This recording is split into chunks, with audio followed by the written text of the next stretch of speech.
Коледа или Рождество Христово? Кое ще избереш ти? Аз лично бих предпочел Рождество Христово. Защо Рождество? Защото точно тогава Бог изпрати своя единороден син, за да спаси целия народ, да плати цената и да ни спаси от нашите грехове. За Коледа? Коледа е един фалшив празник, който е създаден от нас хората и от света.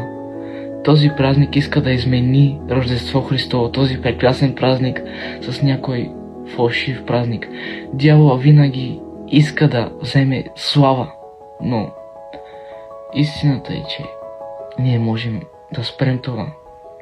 Време е да изберем правилния празник.